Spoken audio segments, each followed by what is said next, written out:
오늘 이 밤에 우리 함께 해주시는 하나님의 말씀 사도행전 12장 1절로 12절의 말씀입니다. 그때에 헤로드 왕이 손을 들어 교회 중에서 몇 사람을 해하려 하여 요한의 형제 야고보를 칼로 죽이니 유대인들이 이 일을 기뻐하는 것을 보고 베드로도 잡으려 할새 때는 무교절 기간이라. 잡음에 옥에 가두어 군인 내식인 내 패에게 맡겨 지키고 6월절 후에 백성 앞에 끌어내고자 하더라. 이에 베드로는 옥에 갇혔고 교회는 그를 위하여 간절히 하나님께 기도하더라.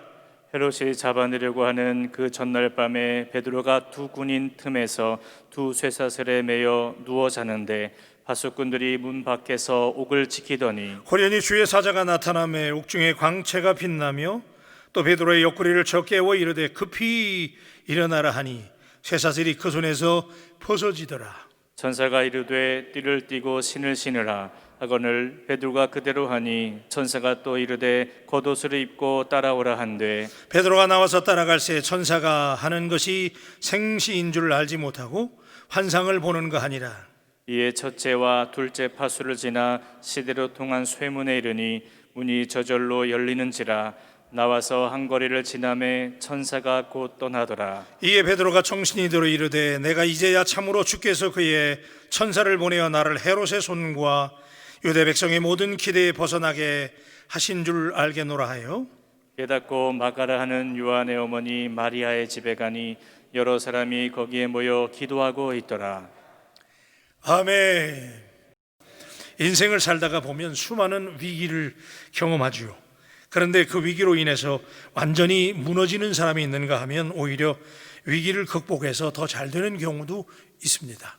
제가 지난 주일날 역전승의 은혜에 대해서 말씀을 나누었는데 위기가 기회가 돼요. 믿는 사람은 위기를 역전의 기회로 만드는 사람. 그리스도인은 삶에 수많은 위기가 있어요.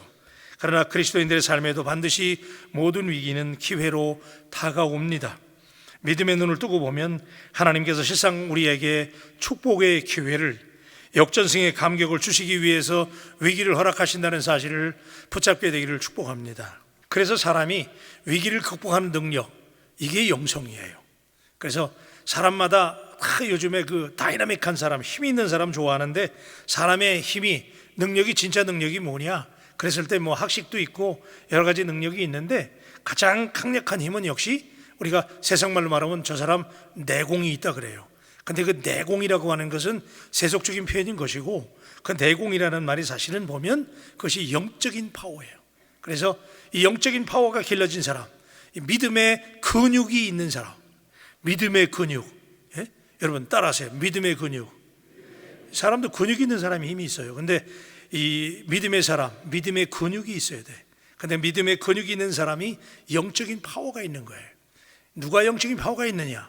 위기를 만났을 때, 고난을 만났을 때 그 고난의 역경을 수없이 넘은 사람, 고난의 파도를 넘은 사람은 그 속에서 믿음의 근육이 생기는 거예요.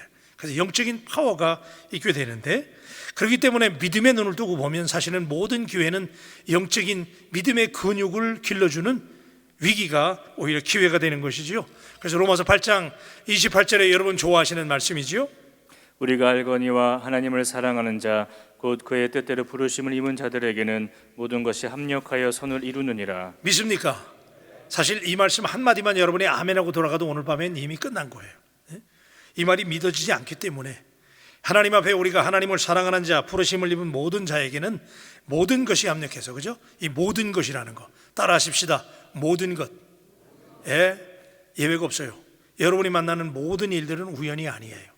하나님께서 그 속에 invisible hand, 하나님의 보이지 않는 손으로 하나님이 역경이든 순경이든 좋은 일이든 나쁜 일이든 하나님께서 컨트롤하시고 하나님이 붙잡고 있다는 사실을 믿으시면 아멘.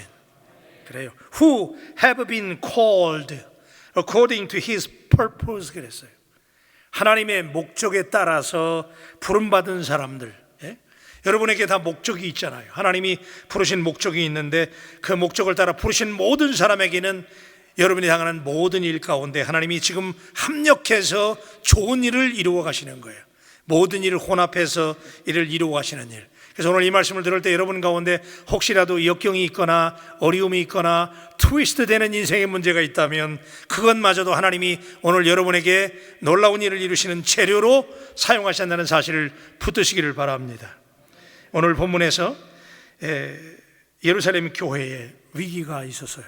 초대교회에 위기가 있었는데 큰 위기를 만났는데 본문의 상황이 얼마나 심각했는지 본문 1절로 3절은 이렇게 묘사합니다. 그때 헤롯 왕이 손을 들어 교회 중에서 몇 사람을 해하려 하여 요한의 형제 야고보를 칼로 죽이니 유대인들이 이를 기뻐하는 것을 보고 베드로도 잡으려 할새 때는 무교절 기간이라. 못된 분봉왕 헤롯이 아주 나쁜 왕이잖아요. 근데 이 사람이 크리스천들이 막 부흥돼 가고 성장하고 복음을 위해서 막 불길이 막 붙어가니까 이래서는 안 되겠다. 뭐 예수가 말이야 반역죄로 죽었는데 예수가 하나님의 아들이고 뭐 부활했나느니 막 이런 얘기하면서 복음 전하고 다니니까 안 되겠어. 그래서 가만둬서는 안 되겠다. 내가 몇 명을 잡아 죽여서 본때를 보여줘야겠다. 그래서 초대교회 지도자 중에 한 명인 야고보 사도를 잡아서 칼로 죽입니다. 그런데 헤롯의 이런 행동에 유대인들이 너무 좋아하면서 헤롯 왕의 인기가 더 올라가는 거예요. 초대교회를 박해하고 핍박하고 지도자 죽였는데 야고보를 죽였는데 그래서 야고보 사도를 죽였는데 백성들이 더 좋아하는 거예요. 그래서 헤롯 왕이 여기에서 고무돼서 그렇다면 내가 이번에는 더 큰 거물급을 잡아서 죽여야 되겠다 하면서 예루살렘 교회 최고의 수장인 베드로를 잡아 죽이기로 하고 군인들을 시켜서 체포하였는데 마침 유대인 최고의 명절인 무교절이기 때문에 이 6월절이 끝나면서 이제 7일간 무교병을 먹는 무교절이 시작이 돼서 유대인의 명절이기 때문에 사형을 집행할 수가 없어서 감옥에 가둡니다. 혹시 베드로가 도망할 우려가 있어서 또 사도 중에 최고의 수장이니까 혹시라도 폭도들이 공격을 해서 구출작전을 펼 것이라고 예상을 하고 빈틈없이 감옥을 철통같이 경비를 했어요. 얼마만큼 철저하게 했는지 옥에 가두고 군인 4명씩 4배에게 경비를 맡기고 감옥 안에 베드로 양옆에 군사들을 있게 해서 베드로가 두 군인 틈에서 두 쇠사슬에 매여가지고 꼼짝 못하게 쇠사슬 2개씩 묶어가지고 양쪽에 군인들이 그렇게 베드로를 철통 경비해요. 근데 도저히 도망갈 수 없을 뿐더러 외부로 구출하는 작전도 거의 불가능했어요. 큰일입니다. 지금 초대교회가 막 부흥될 뿐 아니라 드디어 복음이 이방인에게 진출하기 위해서 모든 준비가 갖추어져 있는데 골수 유대교인인 사울을 변화시켜서 이방인의 사도로 세웠잖아요. 그죠? 이방인이었던 로마의 백부장인 고넬료의 가정에 성령이 임함으로 하나님의 구원이 이방인에게도 주어진다고 하는 것을 베드로를 통해서 직접 목격하게 하고 이방인에 대하여 아주 배타적인 예루살렘 교회가 공식적으로 이방인 선교, 이거 대단한 거예요, 여러분. 왜냐하면 복음은 유대인들을 위한 것이라고, 그죠? 우리가 선택됐으니까 그렇게 얘기했는데 이방인들을 위한 복음이라고 하는 것을 승인하게 되고 이방 지역인 안디오크에 최초로 교회가 세워지는 장면이 우리 11장에 등장을 하죠. 그래서 지도자 중에 한 사람인 바나바를 파송시켜 이제 막 전도의 불이 일어날 때 복음이 이방으로 막 확산되면서 예루살렘 교회가 부흥되고 교회가 막 일어나야 할 때, 그런데 베드로가 죽으면, 예루살렘 교회 최고의 지도자였던 베드로가 죽으면 이방 선교는커녕 예루살렘 교회마저 일어서기 어려운 결정적인 위기의 상황에 직면하게 돼요.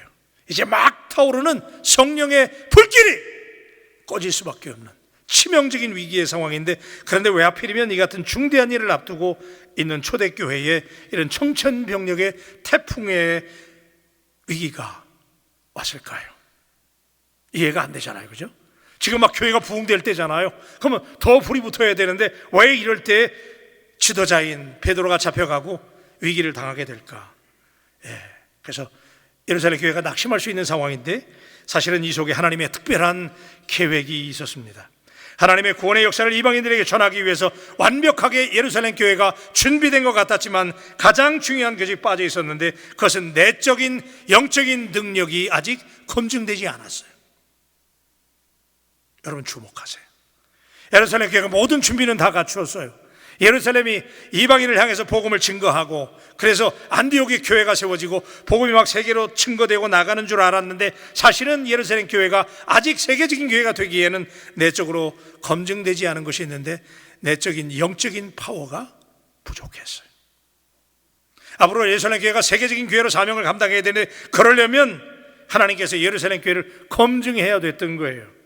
우리가 볼 때 이것은 예루살렘 교회의 큰 위기 같았지만은 사실은 영적인 능력을 새롭게 하는 황금의 기회였다는 사실을 믿으시기를 바랍니다. 여러분, 우리 바울교회도 위기가 닥치잖아요. 그죠? 예상하지 못했던 위기가 왔어요. 그때 우리가 막 우왕좌왕하잖아요. 막 흔들려요. 그런데 사실은 그 속에 하나님의 놀라운 계획이 있었다라고 저는 믿습니다. 앞으로 우리 교회가 지금까지 39년 동안 달려왔는데, 하나님이 앞으로 우리 교회가 이제 인터내셔널라이즈드, 세계적인 교회가 될 텐데, 그러기 위해서 하나님께서 우리를 영적으로 기도하기 위해서, 영적인 파워를 새롭게 충전하시기 위해서 하나님이 역사하셨다는 사실을 믿으시기를 바랍니다. 하나님이 하시는 일은 한치의 오차도 없이 정확한 타이밍에 하나님이 이루어집니다. 하나님께서는 외적인 모든 것을 준비한 예루살렘 교회에 큰 시련을 주어서 기도하게 함으로 영적인 능력을, 영적인 파워를 강화하셨어요. 절체절명의 큰 위기를 만난 예루살렘 교회가 오늘 이 밤에, 은혜의 밤에 우리에게 보여주는 모습은 대단히 감동적이에요. 5절 말씀입니다. 이에 베드로는 옥에 갇혔고 교회는 그를 위하여 간절히 하나님께 기도하더라. 여러분, 교회에 쉽게 말하면 담임 목사예요. 사도 베드로가 얼마나 대단한 분이에요. 그런데 이런 베드로가 3,000명 5,000명씩 회개시키는 부흥사잖아요. 예루살렘 교회 지도자 아닙니까? 그런데 감옥에 들어갔다? 교회가 얼마나 위기예요, 그죠? 막 지금 우왕좌왕하고 말이요, 분파가 나뉘고 네 탓이야 내 탓이야, 그럴 때잖아요. 위기를 만났어요. 교회가 우왕좌왕 흔들릴 때인데, 건강한 교회는 위기 때 판단할 수 있어요. 절대로 우왕좌왕하지 않습니다. 분열되지도 않았어요. 흩어지지도 않았어요. 예루살렘 교회는 단순히 하나님의 존전에 함께 모여서 하나님께 간절히 기도했다는 사실을 오늘 이 밤에 붙잡게 되기를 축복합니다. 네. 이게 건강한 교회, 위기에 강한 교회예요. 여러분, 사람도 마찬가지예요. 위기를 만났을 때, 믿음이 있는 것 같은데 위기를 만났을 때 그냥 예상 밖에 막 우왕좌왕하고 흔들리는 사람, 문제가 있는 거예요. 근데 예루살렘 교회는 오늘 말씀해 보니까, 이에 베드로가 옥에 갇혔고 교회는 그를 위하여 어떻게 했다고요? 간절히 하나님께 기도하였더라. 아멘 좀 하세요. 간절히 하나님께 기도하였더라. 교회가 함께 마음을 합하여 기도할 때 놀라운 기적이 나타나는 것을 볼 수 있습니다. 기도하는 그 시간에 내일이면 사형당할 베드로가 쇠사슬에 묶여서 철통 같은 삼엄한 경비 속에 감옥에 갇혀 있을 때, 예루살렘 교회가 마음을 합하여 기도했더니 주의 사자가 나타났어요. 그래서 여러분, 이게 도대체 믿어집니까? 지금 감옥에 들어가 있는데 예루살렘과 마음을 합해서 기도했더니 주의 사자가 감옥에 나타났어요. 그래서 본문 7절에 보니까, 보려니 주의 사자가 나타나매 옥중에 광채가 빛나며 또 베드로의 옆구리를 쳐 깨워 이르되 급히 일어나라 하니 쇠사슬이 그 손에서 벗어지더라. 다 같이 아멘 합시다. 아멘. 예루살렘 교회가 하나님께 전심으로 합심하여 기도했더니 주의 사자가 나타나서 갑자기 옥중에 광채가 빛나고 베드로의 옆구리를 발로 치면서 빨리 일어나라는 거예요. 오늘 사랑하는 바울 가족 여러분, 여러분의 문제가 있습니까? 어려움이 있습니까? 하나님 앞에 금요 은혜의 밤에 우리가 마음을 합해서 기도하게 되면 주의 사자가 이런 놀라운 역사를 이루게 될 줄로 믿습니다. 그래요, 우리가 기도할 때 이런 역사가 나타나요. 쇠사슬이 벗어지고 천사가 얼른 띠를 띠고 신으라고 재촉을 하고, 베드로가 띠를 띠고 신을 신으니까 겉옷을 입고 따라오면서 그냥 따라가는 거예요. 그죠? 베드로는 이게 환상인지 생시인지 구분이 안 되는 거예요. 지금 감옥에 갇혀 있는데 이게 웬일이야 도대체. 베드로가 정신이 없는 거지요. 자, 첫째 둘째 파수를 지나는데도 파수꾼들이 제지를 안 해요. 여러분, 이거 놀라운 일 아닙니까? 여러분, 밋밋하게 들지 말고 좀 긴장하고 들으세요. 지금 천사가 데리고 나가는데 간수들이 그냥 놔두는 거예요. 시내로 나가는 철문이 열리고 거리로 나오자 천사가 어디론지 떠나가고 사라졌어요. 오늘 본문 9절로 10절입니다.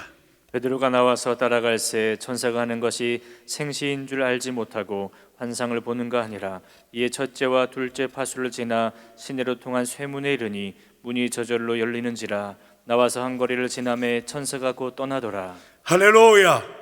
우리 다 같이 하면 할렐루야. 그래요, 이게 기도할 때, 여러분, 예루살렘 교회가 이 치명적인 위기를 만났을 때 흔들리거나 당황하지 아니하고 그들이 하나님께 기도했을 때, 그래서 베드로가 이제 나와가지고 시내 나가서 이게 뭔 일인가? 그랬더니 꿈이 아닌 거예요. 그죠? 현실이야. 주의 사자가 지금까지 인도한 거예요. 그래서 그가 도대체 교회로 달려간 거예요. 이게 어떻게 된 일이야? 그리고 예루살렘 교회를 향해서 달려갔더니 갔더니 온 성들이 모여서 간절한 마음으로 열심히 기도하고 있었다는 거예요. 12절에 보니까 깨닫고 마가라 하는 요한의 어머니 마리아의 집에 가니 여러 사람이 거기에 모여 기도하고 있더라. 할렐루야. 기도하고 있더라.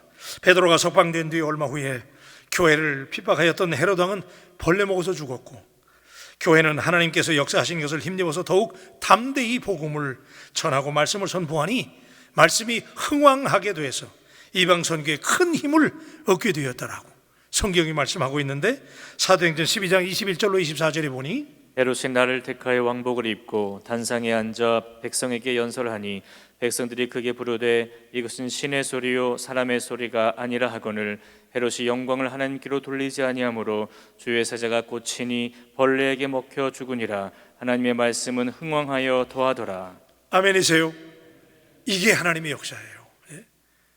예루살렘 교회가 위기를 당해서 하나님께 기도했더니 하나님께서 위기가 기회가 되게 하고 그들에게 예루살렘 교회가 그래서 이후에 말씀이 흥왕하게 되고, 그죠?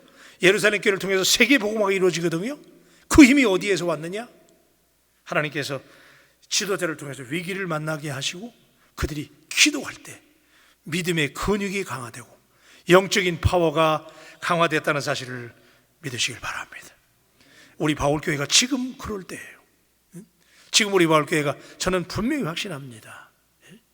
우리가 그동안 기도하고 심었던 것들이 저는 반드시 응답되리라고 믿습니다. 우리 바울교회 세계적인 역사가 일어날 텐데 따라하세요. 지금은 크게 좀 하세요. 지금은 기도할 때 예루살렘 교회는 지도자 베드로가 들어갔을 때 그들이 흔들리거나 당황하지 아니하고 하나님께 합심해서 기도할 때, 여러분 이게 사실 말이 되는 얘기예요. 지금 감옥에 주의 사자가 어떻게 나타납니까? 그죠? 주의 사자가 나타나서 착고를 끊어주시고 말이야, 옥문을 열게 되고 베드로를 꺼내주시고, 그래서 이 사건을 통해서 예루살렘 교회가 더 영적인 파워가 강력해져서 이후에 세계적인 교회로 하나님 앞에 쓰임받았던 사실을 우리가 믿는다면, 여러분 우리가 기도할 때 하나님의 성령께서, 여러분 기도가 그래서 위대한 거예요. 기도하면 성령님이 역사하시는 줄로 믿습니다. 여러분 성령이 살아계신 하나님이심을 믿으시면 아멘. 여러분 성령의 능력을 경험해야 됩니다. 우리가 기도하면, 우리 바울교회가 기도하면 하나님의 성령께서 역사하시는데, 로마서 8장 14절에 보니까 무릇 하나님의 영으로 인도함을 받는 사람은 곧 하나님의 아들이라. 아멘입니까? 여러분 성령님의 인도함을 받아야 돼. 기도할 때 성령이 우리를 인도하는 거예요. 아멘. 제가 미국에 있을 때, 여러분 그 미국의 유명한 목사님 중에 베니 힌 목사님 알죠? 이분이 기도하면 막 병자가 막 일어나요. 그래서 그 미국의 그 케이블 텔레비전을 보면 이 베니 힌 목사님이 힐링하는 시간이 있어요. 그래서 이걸 중계 방송해요.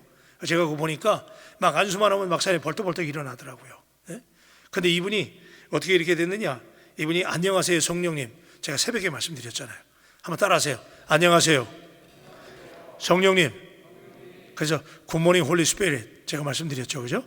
성령님이 늘 옆에 있는 거야. 그래서 이분이 저 책을 썼잖아요. 굿모닝 홀리 스피릿이라고. 그래서 저희 우리말로 안녕하세요 성령님이라는 책으로 번역됐는데, 이 사람이 원래 아주 빈약한 분이었어요.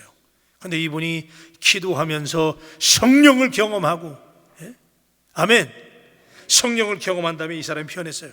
그래가지고 매일 아침마다 매 순간마다 이분이 뭐라고 기도하냐면 안녕하세요 성령님, 늘 일어나면 굿모닝 홀리 스피릿. 그랬더니 성령님이 그분을 도와주기 시작하고 성령님이 그에게 역사하는데 영적인 파워가 생기니까, 기도하니까 영적인 파워가 생기는 거예요. 그래서 이분이 세계적인 사역자가 됐잖아요. 기도하면 기적이 나타나는 거예요. 능력이 막 나타나는 거예요. 아멘. 사랑하는 여러분, 우리 금요일 밤에 아주 그냥 금요일 밤마다 부흥해 하십시다. 그래서 우리 교회가 여러분 영적인 근육을 강화하는 깨어있는 교회가 되기를 축복합니다. 스가랴 4장 6절의 말씀, 제가 이번 주일날 이거 가지고 설교하려고 그러는데 스가랴 4장 6절입니다. 만군의 여호와께서 말씀하시되 이는 힘으로 되지 아니하며 능력으로 되지 아니하고 오직 나의 영으로 되느니라. 아멘. 자, 우리 옆 사람들에게 마지막 인사하고 말씀 마칠게요. 성령으로 일하십시다. 그러고 한번 인사하세요. 성령으로 일하십시다. 아멘입니까? 여러분, 우리 바울교회는요, 우리는 뭐 신현무 목사 뭐 별 볼 일 없잖아요, 그죠? 그저 기도한다는 거. 예? 우리 교회는 성령님이 목회하는 교회. 아멘. 예. 성령님이 당회장이야, 우리 교회는요. 나는 수석부 목사예요. 그죠? 예, 내 수석부 목사예요. 성령님이 담임 목사예요. 그래서 우리 바울교회는 성령님께 인도함을 받는 교회. 여러분, 힘 중에 가장 위대한 힘은 성령의 내적인 파워. 예? 여러분에게 기도함으로 성령의 내적인 능력이 생겨서 위기를 극복하고 성령의 능력으로 승리할 수 있게 되기를 주님의 이름으로 축복합니다. 기도하십시다.